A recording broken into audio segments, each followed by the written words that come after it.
Halo guys, jumpa lagi di vlog Berani Berinvestasi bersama CGS CMB Sekuritas Indonesia.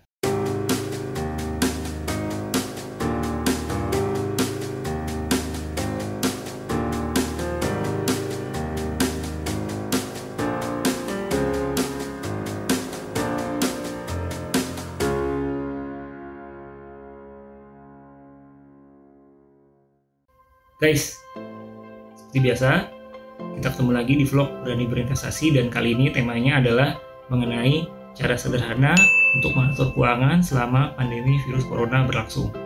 Seperti kalian sudah ketahui sebelumnya, jadi pandemi virus corona ini masih berlangsung ya, bukan hanya di Indonesia tapi juga di global. Nah, secara umum saat ini, khususnya di Indonesia sendiri, case positif yang terinfeksi virus corona sampai dengan kemarin sudah di atas 14.000 orang. Artinya kalau kita hitung terjadi penambahan rata-rata sekitar 250 sampai dengan 450 orang per hari. Angka yang cukup tinggi juga sih sebenarnya ya kalau kita lihat ya. Nah, bagaimana di negara lain? Negara lain juga sama ya. Beberapa negara masih melaporkan terjadinya kasus baru dan kenaikan. Namun memang kenaikannya tidak terlalu tinggi dibandingkan sebelumnya. Nah, kalau kita lihat Indonesia, saat ini sebenarnya kurva kita masih bergerak naik, atau bisa dibilang tidak landai ataupun turun. Nah, dengan kondisi seperti ini, pemerintah terus proaktif memberikan satu anjuran ke masyarakat terkait kebijakan PSBB nih, teman-teman. Jadi kalau teman-teman tahu kan, pemerintah sudah memberlakukan kebijakan PSBB hampir selama kurang lebih 1 sampai dengan 1,5 bulan, dan saat ini sudah hampir di seluruh wilayah di Indonesia sudah menerapkan PSBB. Nah, namun sayangnya memang masyarakat ini masih belum terlalu aware dan terlalu disiplin nih dalam menjalankan anjuran PSBB tersebut. Nah, seperti kita ketahui bersama, dengan adanya PSBB ini, aktivitas ekonomi ini bisa dibilang turun ya teman-teman ya.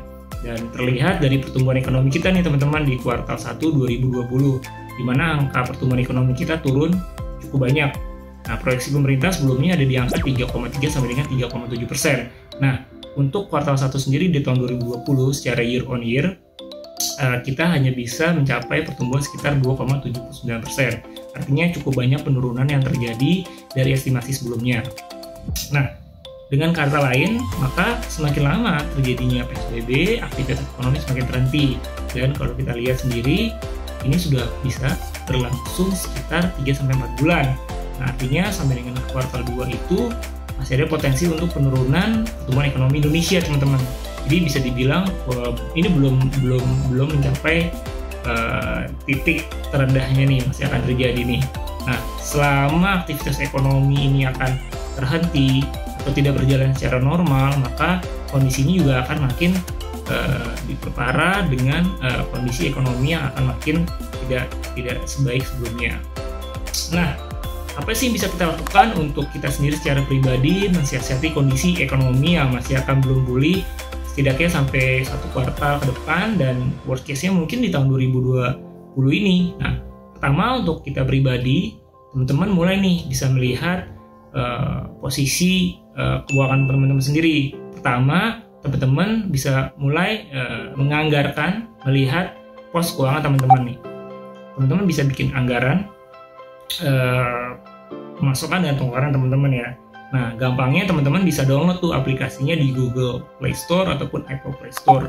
Ya, teman-teman di situ bisa download mengenai financial planning tiap bulannya ya. Jadi nanti ada pemasukan dan pengeluaran di situ, teman-teman bisa masukin nih kira-kira pemasukan dari sisi gaji atau other income. Nah, kemudian dari pengeluarannya apa aja nih? Bisa aja pengeluaran dari sisi transport, kemudian bisa saja dari sisi bayar kosan, kemudian makan, jalan-jalan, dan lain-lainnya. Nah, setelah teman-teman sudah bisa menganggarkan pos dari alokasi tersebut, nah, teman-teman harus bisa mengevaluasi nih, kira-kira seperti apa nih antara pemasukan dan pengeluaran.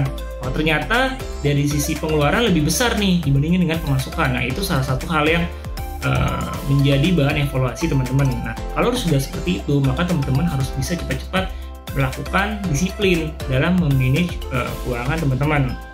Nah, nextnya teman-teman bisa lakukan yaitu efisiensi dari sisi penghematan. Nah, apa penghematan yang bisa dilakukan ya? Pertama, teman-teman bisa kurangi pemakaian kartu kredit. Nah, seperti kita ketahui, banyak di antara milenial yang menggunakan kartu kredit secara berlebihan ya. Nah, kemudian saat ini kan pemerintah sudah memberlakukan penurunan bunga kredit dari 2,5% menjadi 2%. Kemudian ada pembayaran minimum dari 10% menjadi 5%. Artinya, biaya yang kita keluarkan untuk pembayaran tagihan kartu kredit tiap bulan itu bisa dibilang agak turun. Tapi bukan berarti ini menjadi peluang teman-teman bisa menambah kembali utang ya dari sisi kartu kredit. Itu sangat-sangat banget teman-teman. Nah, kalau sudah seperti itu, nextnya adalah teman-teman mulai melihat nih belanja teman-teman yang nggak penting tuh harus bisa dikurang-kurangin lah. Misalnya belanja online, belanja-belanja yang kurang penting sebenarnya harus benar-benar teman-teman disiplin di sini agar sebisa mungkin rasio kesehatan antara pemasukan dan pengeluaran teman-teman tuh bisa dibilang sangat baik. Nah, biasanya kalau misalnya kita lihat tadi teman-teman nol nih ya, berarti antara pemasukan dan pengeluaran sama-sama nggak ada yang saving, nggak ada yang bisa ditabung. Nah, setelah teman-teman mengevaluasi, kemudian teman-teman melihat penganggaran dari sisi efisiensi penghematan bisa nih, oh dilakukan ternyata ada margin sekitar sisa 5-10% nih. Nah, teman-teman mulai tuh di situ next step-nya adalah merencanakan investasi. Kedua, mulai melirik juga untuk produk-produk investasi tersebut, karena kalau misalnya teman-teman sudah bisa menaikkan rasio saving dana darurat itu udah bagus teman-teman, sekitar 10-20% dari pemasukan teman-teman setiap bulannya. Nah, kalau bisa ditambah lagi di atas 20% jadi 30%, 35%. Nah, kemudian itu dialokasikan terhadap instrumen investasi seperti saham ataupun obligasi, yang dimana kalau teman-teman ketahui sendiri kan saham ini memiliki karakteristik yang cukup bermanfaat dalam menghadapi masa-masa seperti ini. Karena kalau kita ketahui bersama, saham ini kan memiliki keuntungan yaitu dua, capital gain dan juga dividen. Nah, kalau capital gain itu sendiri, teman-teman secara basic pemahamannya adalah teman-teman bisa mendapatkan keuntungan dari selisih harga beli dan harga jual. Nah, kemudian dividen itu juga bisa teman-teman terima setiap tahunnya ya, dari sisi keuntungan yang perusahaan teman-teman investasikan. Jadi keuntungan tiap tahun perusahaan tersebut nanti dibagikan dalam bentuk dividen. Nah, dua hal tersebutlah memang yang bisa teman-teman terima jika kalian berinvestasi di saham. Tentunya tidak lepas dari resiko.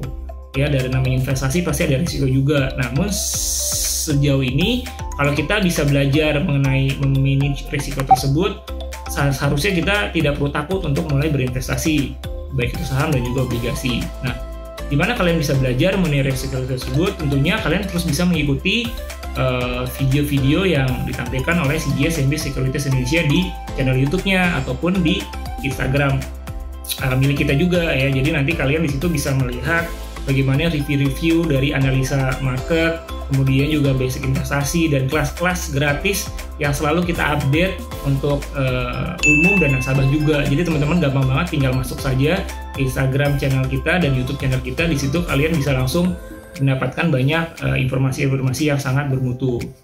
Oke teman-teman, itu aja dari saya untuk vlog Berani Berinvestasi kali ini dari CGS MB Sekuritas Indonesia. Jangan lupa untuk like, komen, dan subscribe channel YouTube kita ya. Sampai jumpa teman-teman. Bye.